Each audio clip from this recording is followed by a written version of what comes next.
Joshua chapter 3, verse 15 continues on from verse 14 and says, "And as soon as those bearing the ark had come as far as the Jordan, and the feet of the priests bearing the ark were dipped in the brink of the water, and now the Jordan overflows all its banks throughout the time of harvest."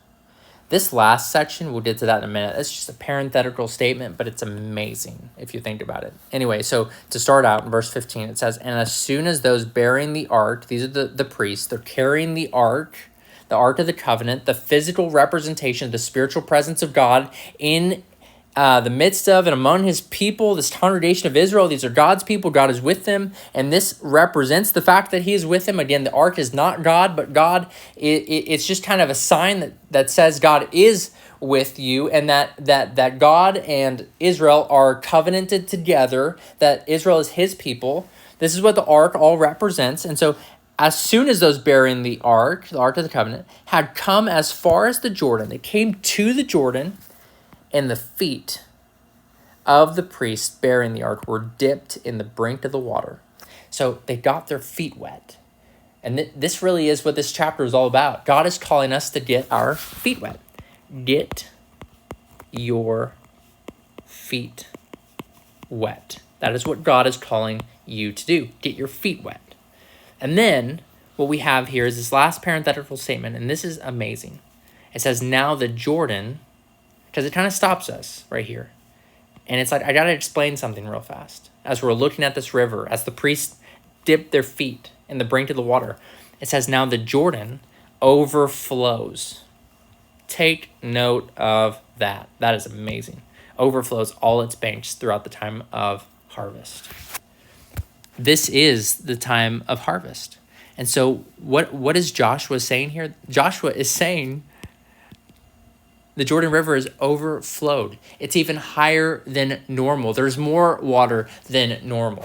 And so this shows that, one, no one can just explain this away as a natural event. All of that water doesn't just stop. It doesn't just go away. It definitely doesn't just stand up in one heap. Only God can do that. But the second thing this shows us is that God is calling his people to a deeper level of faith. Why? Because God could have sent them in at any other time in the year, maybe when the water level was at its lowest possible. But now, no. God waited. Check this out. God waited until the Jordan River was overflowing to send his people across. Like, think about that for a second.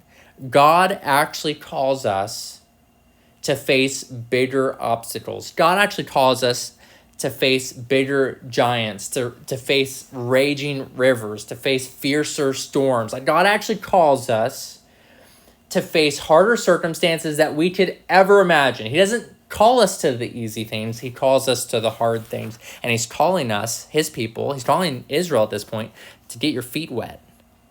To get your feet wet, to trust me, to believe me that I'm going to come through. That I, as Yahweh, I am going to fight your battles. I am going to fulfill my promises, and I am going to be faithful as always. And so this is Joshua 3:15. As soon as those bearing the ark had come as far as the Jordan, and the feet of the priests bearing the ark were dipped in the brink of the water, now the Jordan overflows all its banks throughout the time of harvest. Joshua 3:15.